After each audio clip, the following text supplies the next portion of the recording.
dia nih, kita akui dia Tuhan kan? Ya. Kok dia masih dibaptis, Pak? Ada satu pernyataan bahwa keselamatan tidak harus melalui Yesus.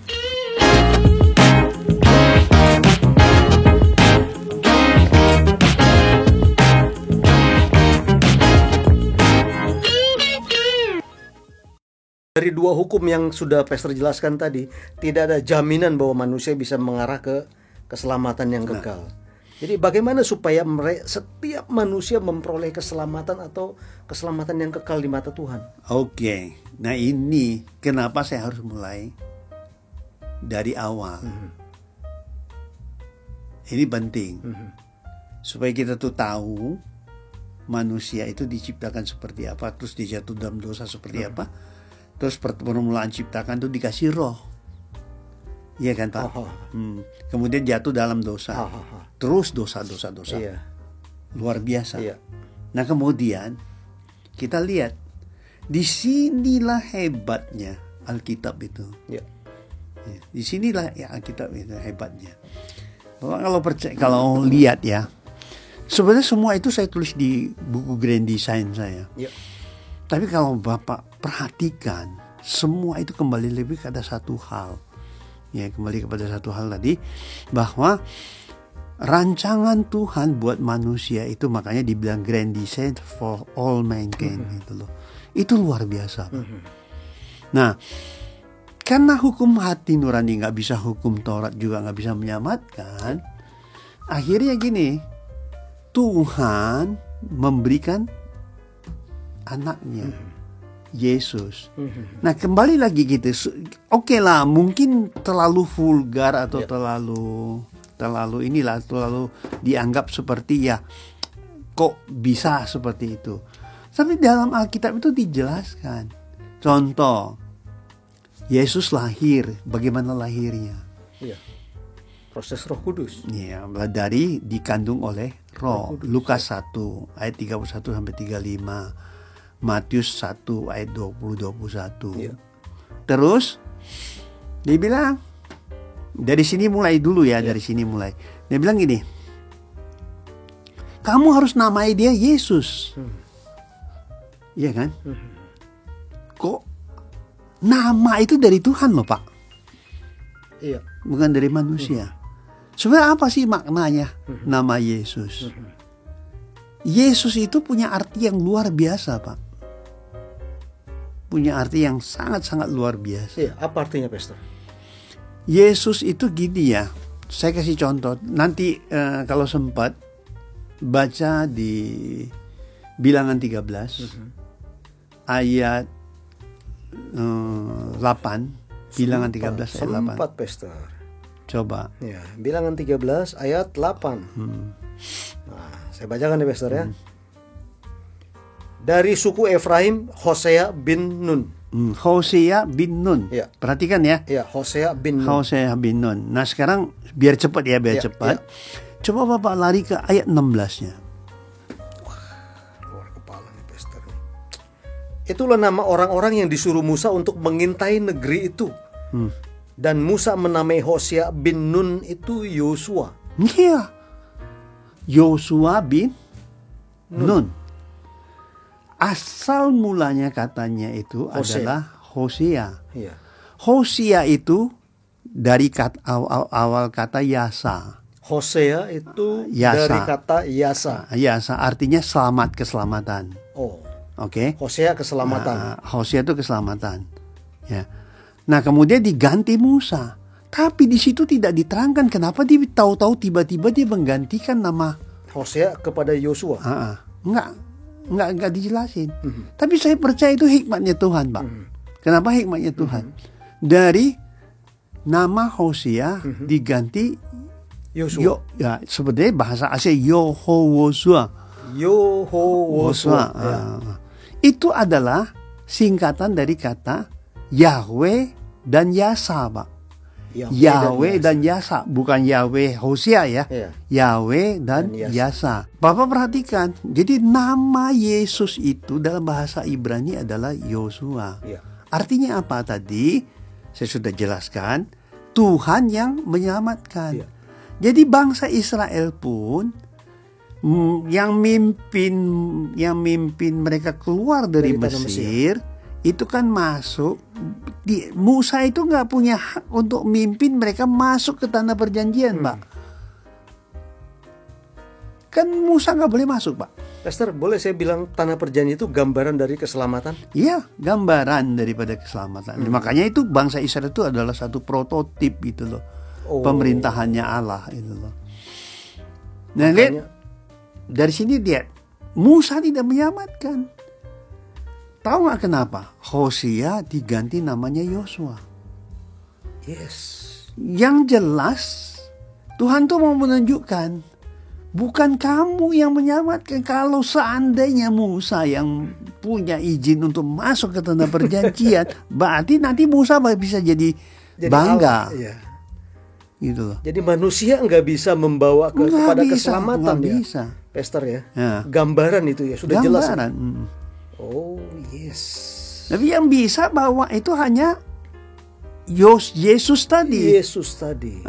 Yaitu Tuhan yang menyelamatkan. Jadi Tuhanlah yang menyelamatkan. Dan itulah kenapa waktu Yesus lahir diberi nama Yesus, Yosua. Oh, itu kan kalau kita ngerti kayak gini di Gensan saya gambar-gambarin itu tulisannya saya jelasin semua. Sangat jelas untuk itu gitu loh. Nah itu luar biasa, Pak. Jadi bukan sembarang nama, Pak. Yeah. Makanya kenapa dibilang, coba deh baca Kisah Rasul 4 ayat 12. Coba baca deh Kisah Rasul 4 ayat 12. Kisah Rasul 4 ayat 12. Ya, ini. Yes. Dibilang begini, Pastor. Dan keselamatan tidak ada di dalam siapapun juga selain Dia. Terus. Sebab di bawah kolong langit ini tidak ada nama lain yang diberikan kepada manusia yang olehnya kita dapat diselamatkan. Betul? Ya, amin. Nah itu kan ada hubungannya dengan kitab waktu bangsa Israel mau masuk ke tanah perjanjian. Kenapa diganti Yosua? Sama kan, Yosua itu Yesus. Ngerti nggak maknanya, Pak? Ya. Tuhan yang menyelamatkan. Jadi bukan manusia. Itu baru dari nama ya. Keren ya, Pastor ya. Oh, keren. Ya, bangsa Israel itu prototip pemerintahan Allah di muka bumi. Di muka bumi. Jelas mereka itu jadi umat pilihan Allah. Wih. Kan yang seperti ini kan harus jelas, Pak. Makanya kita ngotot sama orang ngomong yang nggak mengerti, Pak. Esther, boleh nggak saya kembali kepada pertanyaan yang awal-awal saya itu? Ya saya miris sih, ada satu pernyataan bahwa keselamatan tidak harus melalui Yesus. Ini pengajaran loh, Pastor. Ya. Pengajaran yang saya dengar itu. Cukup dengan berbuat baik. Siapa mereka? Ya orang yang ada di sekitar kita. Orang golongan kita itu. Ya itu ya. Saya sih nggak mau ini ya. Mungkin dia ngomong gitu untuk narik orang-orang yang ini. Saya nggak ngerti.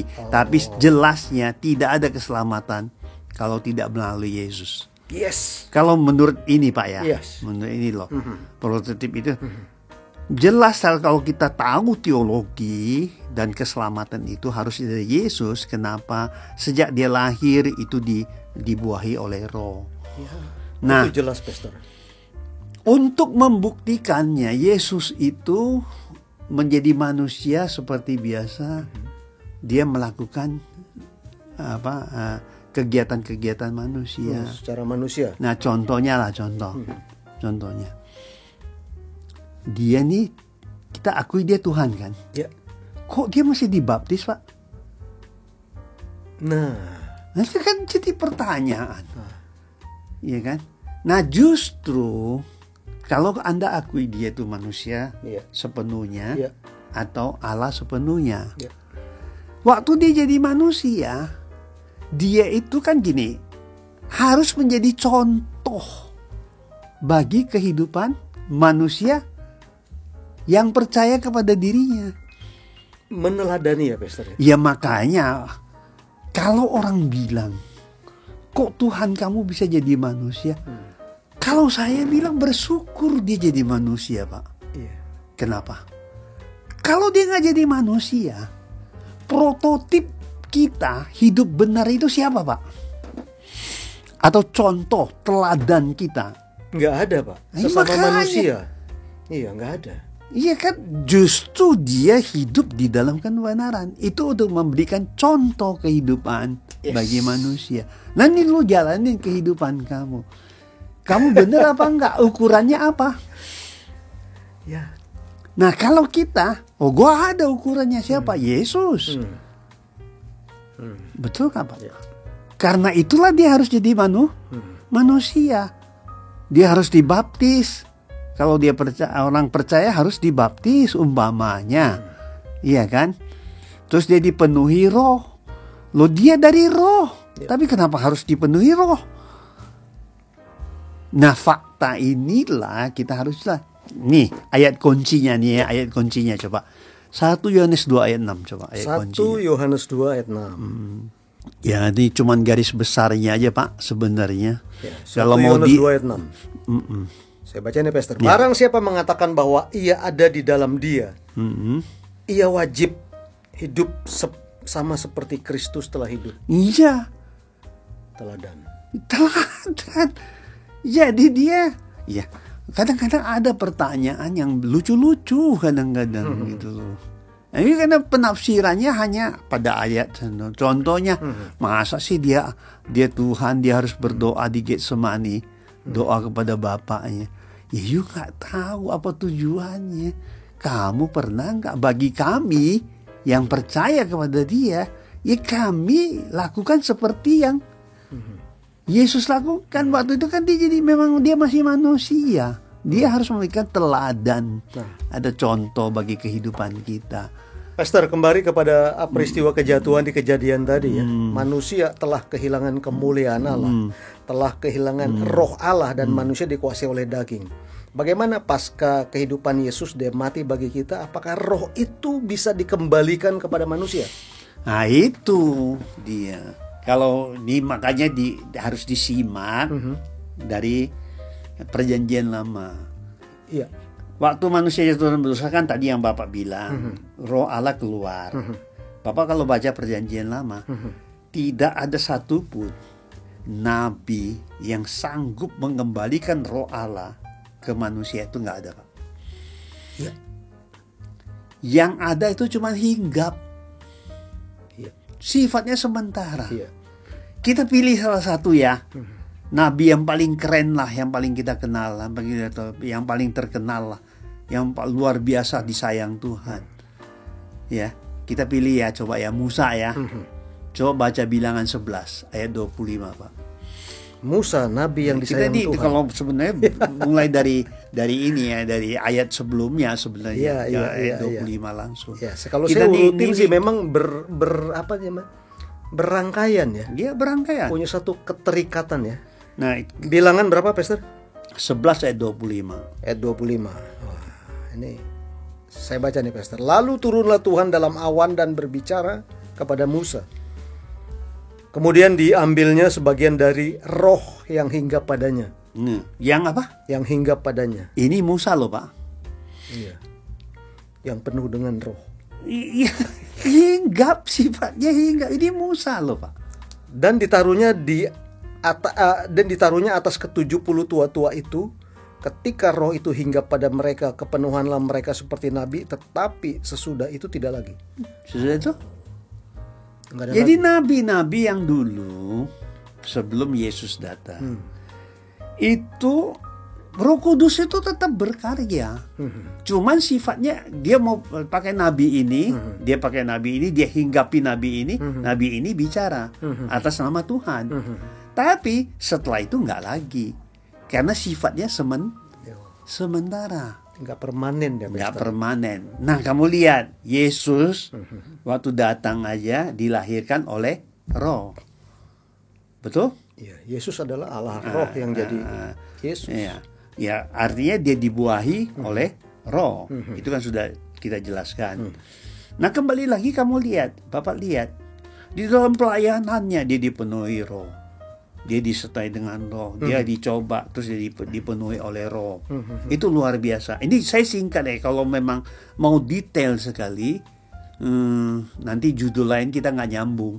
Baca buku aja, buku pasti jelas semuanya kok gitu. Jadi bukan juga mencari-cari gitu, ya. Jadi gini Pak, lebih baik saya teruskan. Ya. Jadi ada hal yang memang luar biasa dalam rancangan Allah buat manusia. Nah Yesus itu melayani, kemudian dia mulai melayani umur 30. Dia kan orang Yahudi, dia layani orang Yahudi, karena memang yang punya pengertian yang agak sulit untuk menerima ini adalah mereka yang dipilih dari awal, yang sudah menganggap mereka mapan sebagai umat pilihan kan. Justru Yesus itu melayani orang Yahudi dulu, ya kan? Dia ajarkan harus pelayanan, dia tunjukin mujizat dan segala-galanya, ya kan? Nah akhirnya manusia ini kan berdosa secara tubuh, ya kan? Nah gimana menebus manusia? Yang tadinya yang dilakukan oleh bangsa Israel, kalau mau berdamai dengan Allah, mereka harus bawa korban. Ya. Bawa korban kan korban Pak? Penembus dosa. Nah untuk itulah bagaimana Yesus itu untuk menebus manusia, dia yang menjadi korban. Itu memang ada, nggak salah, itu memang ada. Tapi yang lebih penting lagi sebenarnya bukan itu aja, bukan itu aja. Cuman kalau Bapak lihat di gereja atau di penekanannya selalu itu, penekanannya. Padahal ada hal yang jauh lebih penting daripada itu. Apa tuh, Pastor? Iya. Nah kembali lagi nih, ngelihat Adam. Waktu pertama diciptakan dikasih roh Allah. Dia bisa hidup kekal gara-gara roh Allah. Roh Allah ada di dalam dirinya kan? Ya. Ya kan sudah kita lalui tadi, kita udah jelaskan, gitu kan. Nah sekarang kembali lagi, nanti manusia yang akan datang haruskah dipenuhi oleh roh? Ya. Iya kan? Ya. Harus dipenuhi. Bukan hanya dipenuhi Pak, didiami oleh roh. Kan gitu. Makanya Yesus sebelum dia mengakhiri pelayanannya, dia memberikan janji. Nanti saya akan kirim roh penghibur. Roh penghibur ya di Yohanes 14 lah. Nanti itu baca lebih banyak lagi. Ya kan? Tapi ada penekanannya satu yang disebut dengan keselamatan tadi yang tidak mungkin dari orang lain. Yaitu Yohanes 14 ayat 16 dan 17, coba baca. Ini baru jelas itu. Yohanes 14 ayat 16 dan 17. Nah, ini dikatakan begini, Pastor. Aku akan minta kepada Bapa dan ia akan memberikan kepadamu seorang penolong yang lain supaya ia menyertai kamu selama-lamanya. Menyertai kamu? Selama-lamanya. Dengan apa kalau bukan ini? Nah, lanjut. Yaitu roh kebenaran. Terus? Dunia tidak dapat menerima dia, sebab dunia tidak melihat dia dan tidak mengenal dia. Terus? Tetapi kamu mengenal dia sebab ia menyertai kamu dan akan diam di dalam kamu. Perhatikan kalimat terakhirnya. Akan diam di dalam kamu. Nah, berarti Roh Kudus, Roh Allah itu, ya kan? Yang ada pada Yesus, ya dia memang juga roh. Karena dia dilahirkan oleh roh. Yang akan mengembalikan roh Allah itu diam ke dalam manusia. Nah sekarang saya tanya, kembali lagi Kak, seperti permulaan penciptaan manusia belum jatuh dalam dosa. Betul? Pasti, Pastor. Ya pasti. Nah itulah keselamatan. Yes. Jadi bisa nggak sih Pak keselamatan kalau nggak melalui Yesus? Logikanya di mana Pak? Isapan jempol, Pastor. Hah? Isapan jempol. Justru itu di sinilah saya kesian aja. Pahami ini dulu gitu loh. Makanya mana mungkin Pak mau pelajaran seperti apapun di Alkitab itu dijelasin tahap-tahapannya.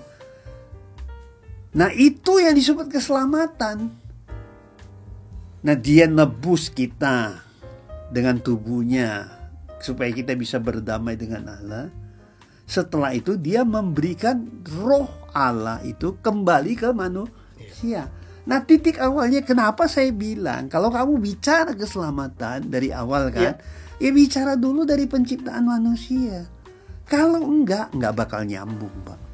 Jadi 3 tugas Tuhan Yesus di muka bumi nih Pastor, kalau saya dapat ringkasin. Pertama untuk menebus manusia dari dosa. Kedua untuk menjadi teladan, prototip ya kehidupan manusia di muka bumi. Ketiga yang terakhir mengembalikan roh Allah kepada manusia. Supaya mencapai kekekalan ya. Iya dong, punya tubuh kemuliaan. Yes. Nah kan makanya mulai dari Adam, dia bisa hidup kekal awalnya kan. Kenapa dia kekal? Itu loh Pak. Jadi itulah makna pengertian keselamatan. Itulah yang saya maksud dengan grand design itu gitu loh Pak. Jauh lebih lengkap kamu lihat di buku itu kan 300-an halaman, 380. Pastor, ini grand design. Waduh, saya sudah dikasih langsung ditandatangani jumlah halaman 380 halaman yang mengupas tuntas tentang intisari dari keselamatan ya Pastor. Intisari dari keselamatan. Sebenarnya desainnya Tuhan terhadap manusia. Makanya disebut grand design itu. For all mankind. Jadi rancangan besar Tuhan untuk umat manusia. Iya. Yes. Itu kan baru. Apa kamu bisa bilang enggak melalui Yesus bisa selamat? Nih, iya kan? Dari mana logikanya gitu loh. Itu, ya. Nah, demikian mungkin yang mungkin hari ini yang Oke, thank you Pastor.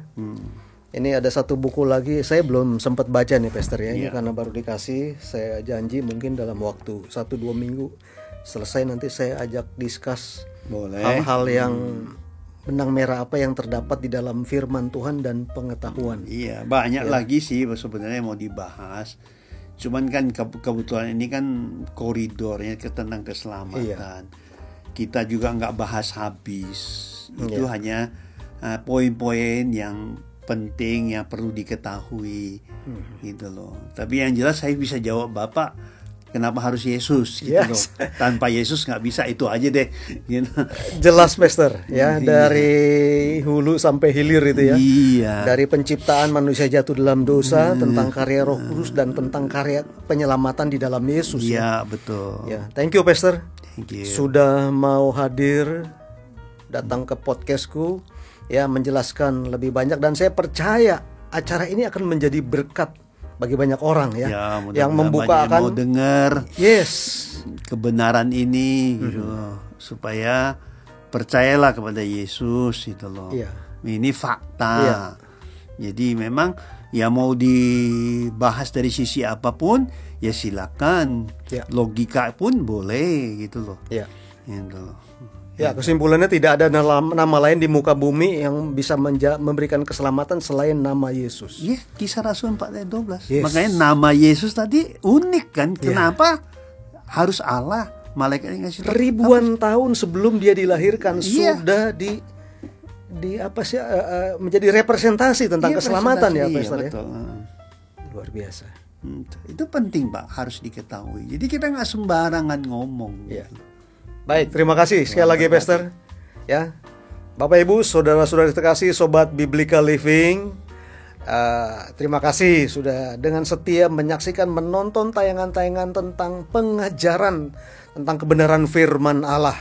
Dan percayalah dan doakan biar melalui channel ini banyak hamba-hamba Tuhan yang akan kami hadirkan dan saya hadirkan, supaya banyak menjadi berkat dan membukakan logika berpikir kita sebagai umat-umat Allah yang ada di akhir zaman ini. Ya, akhirnya jangan lupa di tangan saya ini ada 2 buku. Kalau saya boleh bilang seperti ini. Ini adalah penemuan baru teologi tentang kebenaran. Ya, bukan teologi baru, teologi. ya penemuan baru. Kenapa saya bilang penemuan baru? Banyak hal-hal yang di luar logika manusia atau penulisan manusia yang sudah ada saat ini itu dijabarkan secara detail di dalam penulisan buku Grand Design, dan saya berharap nanti 1-2 minggu saya selesai dengan buku yang terbaru dari Pastor Samuel Pang. Akhirnya jangan lupa like, subscribe, dan share video ini supaya banyak menjadi berkat. Tuhan Yesus memberkati kita semua. Shalom. Shalom. Tuhan Shalom berkati, Bapak. Terima kasih. Terima kasih. Tuhan berkati, Pak. Amin.